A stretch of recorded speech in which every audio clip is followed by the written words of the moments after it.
Today is going to be the second day of our preparation to the new season in EAFC 26, and we're going to discuss the release of Ultimate Edition of the new game. In my opinion, it's going to be the first big chance for all of you to make a real coins. In my previous video, I discussed how you can make your first steps and make at least like 25 to 50k during the web app release. Is just like 2 days recap, and yeah, now is, let's say, 19th of September, and you have a chance to download the game, to get in your account, open the FIFA points that you're gonna distribute to your account, and yeah, and have coins to build your budget, to build your starting squad. Also, if you didn't purchase Ultimate Edition, it's all good. You can still pay like $5 for EA access and have a 10 hours trial. So you can also be in your account and, claim your FIFA points if you have one. I didn't bought any like editions yet. I'm not sure that I'm gonna buy or not, but yeah, I'm definitely gonna do the 10-hour trial, just to have some experience, and then I'm gonna make a decision.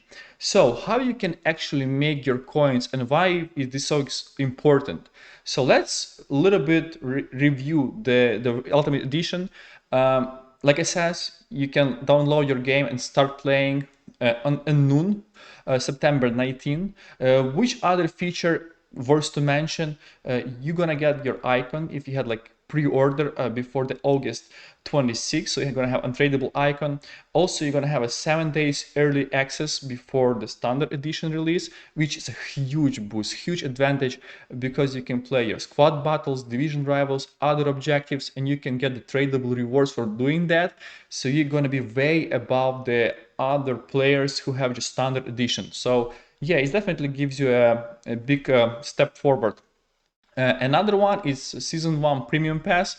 I mean, always good thing to have, right? 6,000 FIFA points in 2 months, over 2 months, which is very important. Yeah, I checked again, up to 6,000 points over 2 months. So you're not gonna have all those points available for you right away. In the previous versions, you had only 4.5 thousand points. But I think esports gonna spread it. Maybe they're gonna give you 4.5k on the beginning like the last year, and remaining of the points they can distribute you maybe before Black Friday or something. You never know. So do not count of 6,000 points, because you can do simple math how much approximately in coins it would be. So I'm gonna also help you to do that math. But yeah, let's say 4.5k and then remaining of points during the next 2 months. And another additional player evolution slot for those who doing evolutions constantly. This is a great thing to have, in my opinion. So that's the Ultimate Edition of the game. So speaking about points, right? You're gonna say like, oh, what do you recommend us to do with our points? For me, it's like very straightforward. Like I said on the beginning of the game, there is not going to be much to do, especially on the store. So if you want to use those points, let's say for promo packs, let's say for next Friday, when you have a maybe just like worldwide release, including standard edition. So listen, on the beginning, it's very good to have coins. So for you, I think you're gonna have like only 7.5k packs at maximum, and those packs worth 150 FIFA points. So if you open one, you're gonna see approximate pack value, and I think it's gonna be like 3,000 coins, like close to 3,000 coins for pack. If you packed absolutely nobody, I just suggest you to quick sell the pack. Sometimes maybe you pack inform, so you can maybe be lucky. Maybe you pack someone good, which is worth to hold. But if your pack looks like the same way like I have right now, it's worth to quick sell. So let's say your average pack going to be 3,000 coins. Let me open one more, just to show. We're not going to be that selective. We're gonna do like two, so that way we can make an average, right? Also, like nothing special pack. So if esports, almost 3k. So if esports gives you 4.5 thousand FIFA points right away, and you open all those packs and you pack absolutely dog shit, nothing, no one playable, right? No one who worth a thing. If you quick sell all of that, you're gonna have about 90,000 coins, and 90,000 coins on the beginning, huge, believe me. So my goal, if I had a points, I would open those packs so quick, maybe like in 10 minutes, maybe less, quick sell everything, man, and just keep moving. Like I said, 150 FIFA points for a pack, you have 4.5 thousand points, it's gonna be 30 packs. 30 packs, you know, I take it. So that's the plan. So what's the goal? Like I said, whenever people opening point like any packs, if you have a major pack opening going on, market gonna drop. Cards before the Ultimate Edition release going to be very rare on the market. They're not gonna have a much demand, and there is not much supply at the same time because there is no one playing the game. So prices before the pack opening going to be relatively high because of low demand and a low supply. So if you have like 3 Mbappe on the market, most likely he's going to be very expensive, or if you have like few Salah, he's going to be pretty much expensive because of their rarity.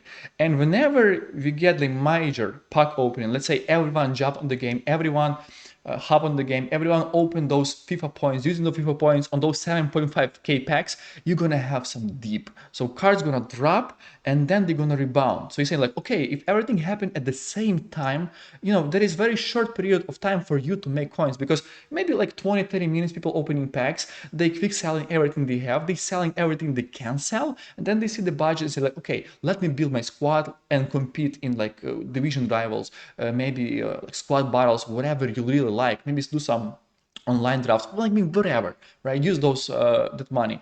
So in my opinion, like people gonna open packs, then they're gonna go back to the market and buy cheap meta. Maybe if someone got lucky, had more coins, or like put some additional EAFC points, they may buy like middle meta. And if you like was lucky, maybe you're gonna go and you put a lot of real money into the game, you may go and buy some high meta cards. So, there is different scenarios. So market gonna slowly rebound, especially low meta gonna rebound first, then middle meta, and then high meta. And the thing is, there is not a one corridor, because launching on the game is going to be due to like based on your local time. Is going to be September 19 at noon, but September 18 at noon, it's so different comparing to me, because I live on the West Coast. So I'm going to be the last who going to get access to my account, to my EAFC 26, whatever I play. Like maybe I play just trial, so I'm not going to have access to that. So the first people who are gonna get the access is gonna be New Zealand, Australia, Japan. So if you convert it to my time, the game actually gonna be released on September 18 at 5 a.m. in New Zealand, 7 a.m. in Australia, 8 a.m. on Japan. So those people, they're gonna open those packs, they're gonna crash those packs, they're gonna flood the market with tradable supply, and that's gonna be the chance for me to pick up some meta cheap players.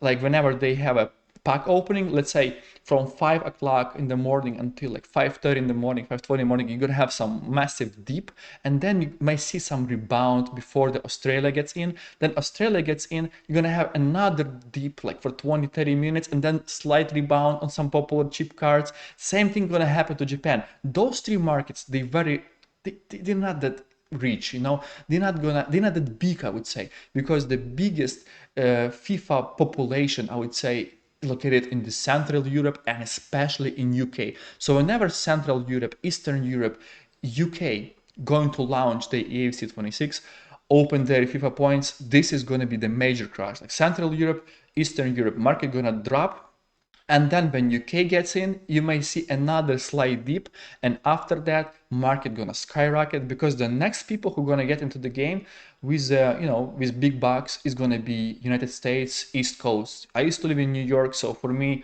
like it was the last chance to also snipe some cards, and because market gonna slightly rise, I would say like whenever UK gets their packs, market gonna rise. So you have to watch carefully on the cards you are really interested. You have to highlight many cards that you willing to trade, because that's gonna be the golden chance for you.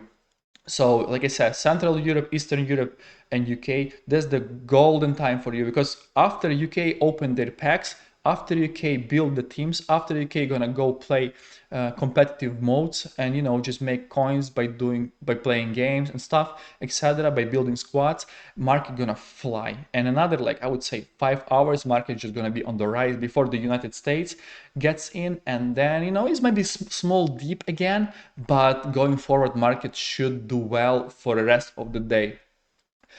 I'm gonna show you the examples because speaking is great, explaining is great, but at the same time you need to see some proofs. So the last 2 years, I was beginning my journey in New York, and yeah, this is like 3.5 hours before I had a chance to to log in, before I had a chance to start my EAFC 2024 at that time. So I had just like 200k by flipping players. Whenever like Europe was opening packs, Australia opening packs, I had a chance to buy low, sell high right away. Basically, I was doing flips. I was trying my best to do the cheap cards. So the examples of the cards I was trading before I got my access to EAFC 24: Nkunku from 67 to 87, Diaby from 40 to 54. So market, was kind of low and then rebound in the good pace. Nunez from 1920k to 26, 27k, 28k. Isaac from 3.5 to 5.5. Donjuma from 9.3 to 12 to 14. My selection was mostly based on cheap meta cards who good for evolution. And I also traded some other bigger players like Kunde from 78, from 76 to 113,000 coins. Same thing for Varan. I was just looking like cheap cards. So if the cheap cards are doing well and showing some progress and rising in price, then you have to pay attention on middle meta, because like whenever cheap cards going up and they reaching the middle meta, so middle meta automatically is pushing up by the cheaper cards, and then whenever middle meta pushing them in price, like, or equaling with high meta cards, so high meta cards, they have nowhere to go, so the only way to go is just up in price. Same thing for Varane from 54 to 67, Dybala from 70 to 88, Julie from 100 to 122, and Konate from 4.8 to 6.5. Like before, I think before UK got their game, I made a post like, did UK got the FIFA points already? Because like I saw the market was crashing. Like before the pack opening, Dybala was like 99k because of the supply from Europe. He went down to 72. The same thing happened to Lamptey from 24 from 38 to 24 before UK got into the game. Then Doku from 56 to 33. So I saw like the market is down a lot, and I understood that whenever these things like stops dropping, and UK just gonna start building teams, those cars gonna fly, like, and it's happened. So it's really happened. All those cars went up. Same thing happened to those Nike cards. They also were so cheap during UK pack opening, like Chiesa from 67, Fernandez from 46, they went up to 75, 77, and Fernandez to 56. So I made a lot of coins by trading on those waves. Let's review last season. Last season was also very decent for me. You have to understand the selection. So we had a leak that this is going to be attacking evolution, so I knew whenever people gonna stop opening packs, they're gonna buy those cards for doing evolution for themselves to be ready. Also, investors are investing to resell for the higher price, and you want to be the first, you want to be the one whenever you're doing everything before others. And the point is, whenever hype is, you're supposed to be there before it. You have to be not the first, but you have to do your best. And like I said, I made few posts on my X last season. I said like, okay guys, keep an eye on those dudes because they're gonna do fantastically. And the last season was actually very slow start for me. I was just like not ready at all. Like before Ultimate Edition release in Australia, I had almost no coins, like 74k. I was like broke. I was not doing well at all. And you see the selection, like guys, this is the selection of players. highlight them, they doing well. Because like I said, I even mentioned, like I was tracking those dudes, I was following those dudes for the next 2 days on the web app. I was adding them to my watch list, I was adding them to basically everywhere. So I just familiar with their price, I knew where they can potentially settle, and I saw the potential rebound for them, and I knew it's definitely gonna happen. So yeah, I just highlight like 20 cards for myself in the budget that I can afford, so that way I can just go and purchase them. And whenever I bought them, I was like selling them. Like Polymer, I got at 9K, I sold at 12. Konate was the best investment. I bought at 7, sold at 17. He was up like 10,000 coins, man. It was so great. Saka from 22 to 36. Ronaldo from 17 to 24 and a half. So, those cards were rebounding. Even Schlotterberg from 6.6 to 9.9. Kante from 18 to 27, 33, 34. I made so much money on Kante. He was the one for me. The same thing for Gabriel from 21 to 35, De Bruyne from 41 to 50. Many cards, they were all flying. They were all like going up non-stop, So for me, it was like great time of making coins, and I think you can do the same. Let's summarize it. There is going to be massive amount of chances, massive amount of time for you, to make your flips. I gave you so many, useful advices. So you have to use them. Like for me, if I'm available in the market, I would follow those ways of panic selling. And whenever you see is rebounding and going on the way up, that's the way to go. You can buy them whenever you see the card stopped rising and maybe just kind of steady, you can get out. Just sell the card, find another card, and go with another card. Whenever another card stop rising, sell the card. If you have enough budget, go follow mid meta. If you doing well with middle meta and you see the middle meta flips like feeding you well, treating you well, and then you have enough money for the high meta, just go with high meta.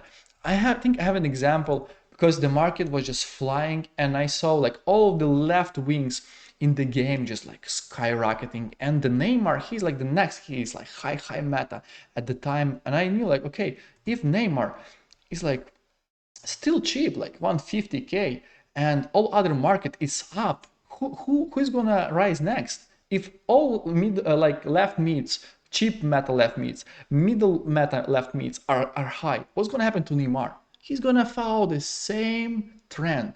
So I bought like few of him, I believe like 160k, and I sold him for 210. There is like few more, 140, 138 that I purchased. I sold one at 218, another one for 198. So that's the way, that's the logic. Hopefully this video helped you a lot to be like as much efficient as possible during Ultimate edition of the game. Thank you so much for watching. Do not forget to put a thumbs up, follow, and comment this video. Thank you so much. See you in the next one.